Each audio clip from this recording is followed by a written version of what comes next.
होई दुख पारिद भंग।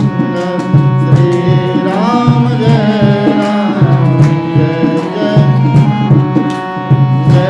सिया राम, जय सिया राम। बोले सियावर रामचंद्र भगवान। कहते हैं कौन प्रयागराज आप में से कौन गया है? गए हो प्रयागराज? प्रयागराज में क्या क्या दर्शन किया? संगम गए और वेणी माधव गए, अक्षय वट गए।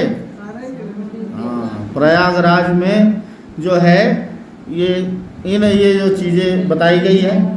प्रयागराज को तीर्थों का राजा क्यों कहा गया है? तुलसीदास जी कहते हैं सचिव सत्य।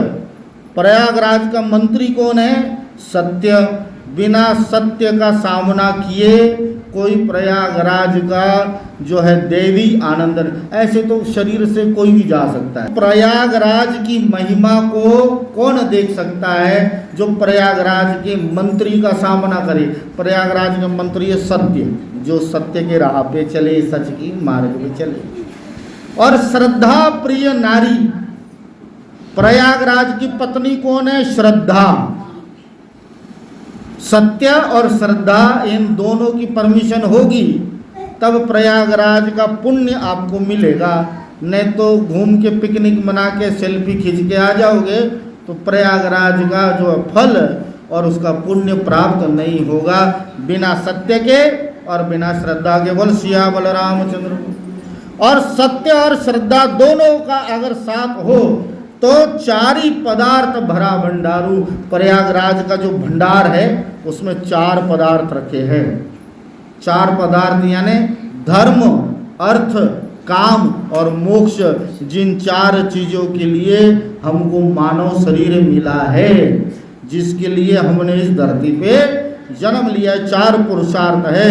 धर्म, अर्थ यानी माल पानी, काम यानी कामनाओं की पूर्ति, इच्छाओं की पूर्ति, और मोक्ष यानी धर्म का पालन भी करें, माल पानी भी कमाएं और कामनाओं की, अपनी इच्छाओं की पूर्ति भी करें और सब कुछ होने के बाद मोक्ष भी प्राप्त करें। देखो चारों वस्तुएं किसी को प्राप्त नहीं होती। इसको अगर प्राप्त करना है चारों चीजें तो बड़ा ही कठिन।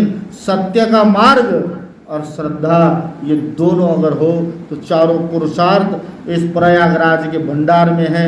वो अपने भक्तों पे ये भंडार लुटाता है। बोल सियावल रामचंद्र भगवान की। क्षेत्रु आगम गढ़ सुहावा। प्रयागराज का जो पूरा इलाका है, पूरा गढ़ है, वो उसका किला समझना चाहिए। और प्रयागराज का जो जितने तीर्थ है, भारत भूमि पे, इस पृथ्वी पे जितने तीर्थ है, सारे तीर्थ प्रयागराज की सेना है। और प्रयागराज का छत्र क्या है? अक्षय वट। अक्षय वट जो है ये प्रयागराज का जो है छत्र है। और माधव सरिस हितकारी, वेणी माधव जो है ये प्रयागराज का मित्र है। भगवान नारायण माधव ये प्रयागराज के मित्र है। और चंवर जो राजा होता है उसके दोनों तरफ चंवर डुलाते हैं। तो चंवर क्या है? गंगा और जमुना की जो लहरें हैं जो सामने दिखाई देती हैं, वो प्रयागराज के ऐसे जो है लहरें हैं। तो ऐसे प्रयागराज तीर्थराज को प्रणाम किया, वहाँ संगम में स्नान किया। बोल सियावल रामचंद्र भगवान की। और प्रयागराज में ही भरद्वाज मुनि का आश्रम वहाँ निकट था। तब प्रभु भरद्वाज पहीं आए, करत दंडवत मुनि उर लाए। अब जो है भगवान जो है प्रयागराज से में भरद्वाज मुनि के आश्रम गए और भरद्वाज मुनि जी को प्रणाम किया। मुनि मन मोदन कछु कहीं जाई, ब्रह्मानंद राशि जनु पाई। तो मुनि भरद्वाज मुनि बड़े प्रसन्न हुए कि जिनकी तपस्या मैं इतने वर्षों से कर रहा हूँ, और राम कथा कोई राम अवतार के बाद ही लिखी गई ऐसा नहीं, ये आदि अनादि कथा है।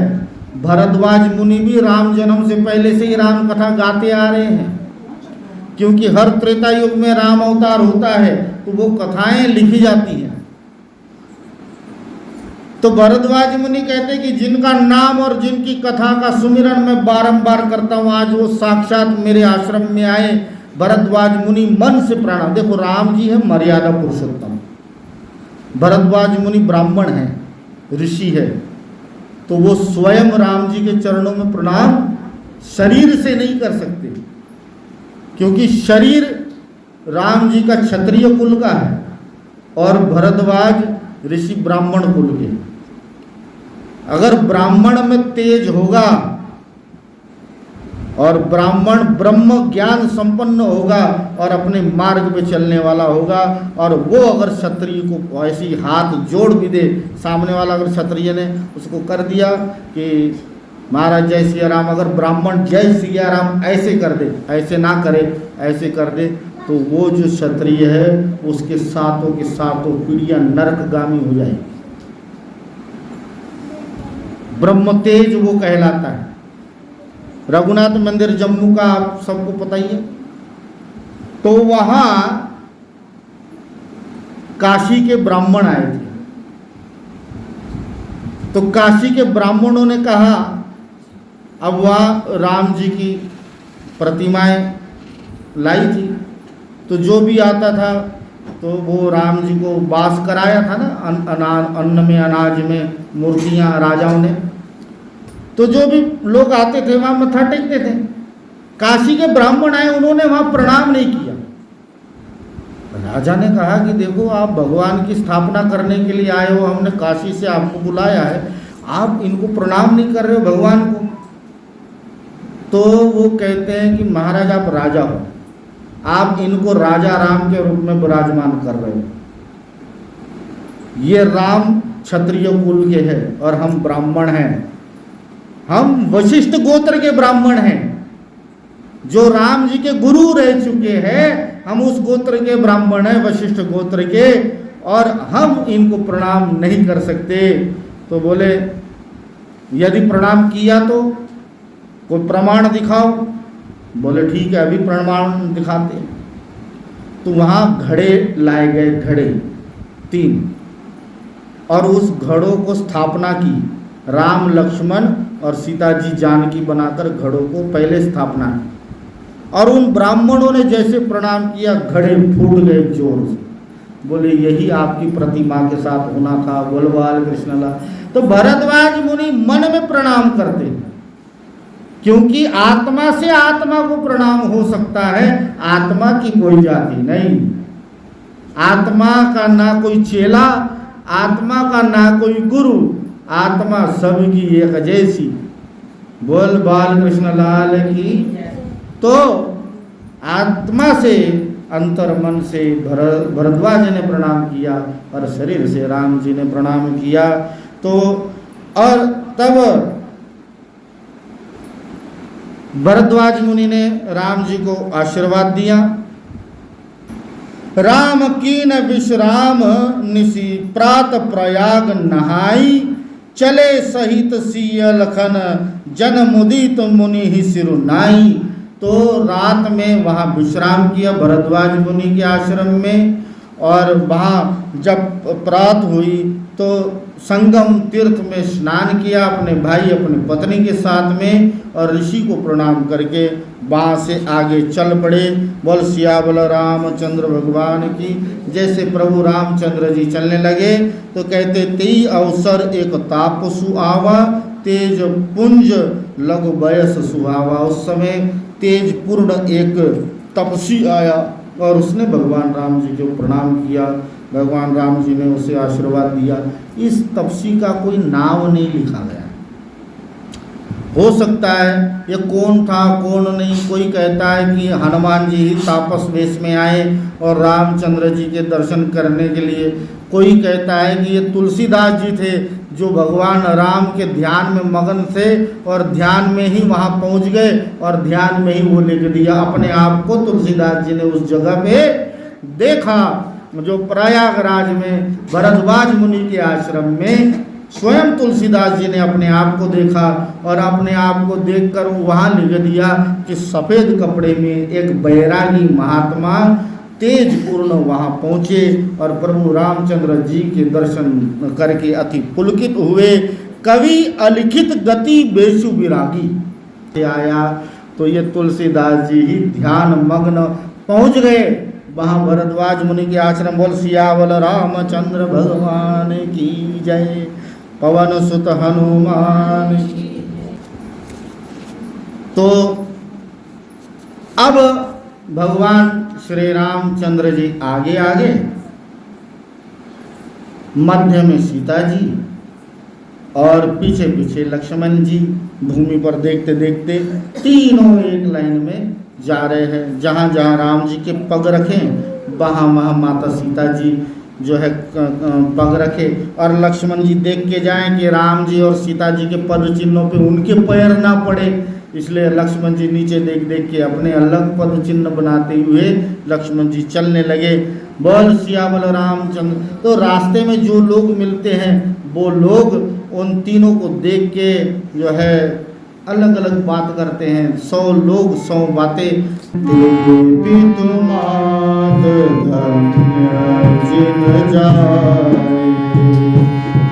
देवी तुमात धन्य जिन जाए, धन्य सुनगर जहाँ ते आए, धन्य सुनगर जहाँ ते आए, देवी तुमात धन्य जिन आए, धन्य सुदेशु सैलु बन गाओ, धन्य सुदेशु सैलु बन गाओ, जहाँ जहाँ जहीं धन्य सोई गाओ, जय सिया राम जय जय सिया राम, जय सिया राम जय जय। विधि रघुकुल कमल रवि मन लोगन सुख देत, जाहि चले देखत विपिन, सिय सौमित्र समेत सियावल राम जय जय राम।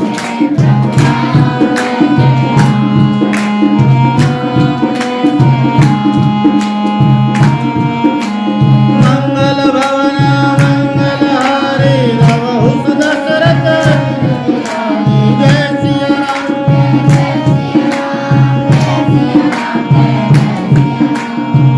आगे राम लखन बने पाछे, तापस वेश विराजत काछे, राम सिया राम जय जय राम, राम सिया राम उभय बीच सिया सोबति कैसे,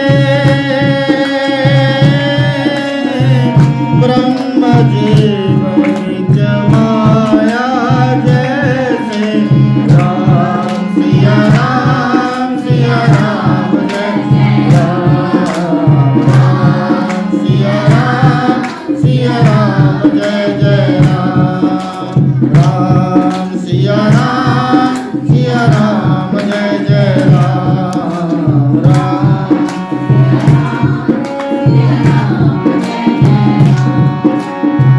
देखत वन सर शैल सोहाए, वाल्मीक आश्रम प्रभु आए, राम सिया राम जय जय राम।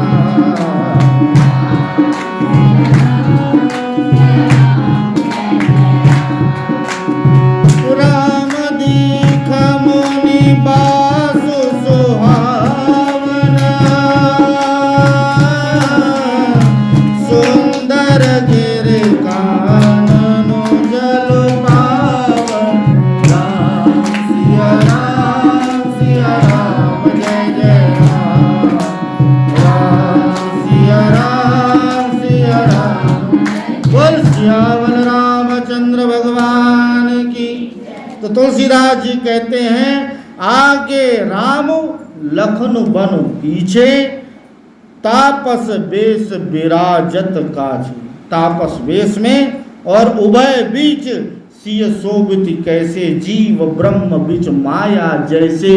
जैसे पर ब्रह्म परमात्मा और जीव इन दोनों के मध्य माया का पर्दा है, वैसे परमात्मा राम और लक्ष्मण के पीछे सीता जी का पर्दा है। ऐसे वो शोभा पा रहे थे। तो जैसे हमारा ये शरीर, और इसी में कहते हैं, भगवान कहते हैं ममेवांश जीव लोके जीव भूता सनातन, ये जीव मेरा ही अंश है, मेरा ही रूप है। अगर भगवान का ही अंश है तो आंख बंद करते अंधेरा क्यों दिखता है? भगवान सबके हृदय में निवास करते हैं, तो जब सबके भीतर निवास करते तो आँख बंद करके अंधेरा क्यों दिखता है? भगवान क्यों नहीं दिखते? वो कैसे दिखेंगे? बीच में सीता जी है, बीच में माया का पर्दा है। पहले माया को प्रसन्न करना पड़ता है, और माया को प्रसन्न तभी किया जा सकता है जब माया से आसक्ति छोड़े। हे माया, तुम राम की हो, तुम राम की हो, राम की प्रिय हो, इसलिए हम पर कृपा करो और हमें अपने बंधन से मुक्त करो। जब माया की कृपा होगी तभी प्रभु के दर्शन होंगे। बोल सिया बोल रामचंद्र भगवान की जय। रास्ते से जा रहे हैं, लोग कह रहे आहा हा हा कितने सुंदर है ये सांवला सलोना राजकुमार, बीच में जो है कितनी सुकोमल कन्या, पीछे ये गोरा गोरा राजकुमार, बड़ी अद्भुत छवि दिखाई दे रही है। कहते वो माता पिता धन्य हैं जिनकी ऐसी संतान है, वो नगर धन्य है जहाँ के ये रहने वाले हैं, वो गांव धन्य हैं जहाँ ये रहते हैं। इस प्रकार लोग अलग अलग बात करने लगे, और उस वन्य प्रदेश को देखते देखते तीनों एक सुंदर वन में प्रवेश किया, जहाँ जल के सरोवर बने हुए थे। वहाँ निकट ही वाल्मीकि जी का आश्रम था।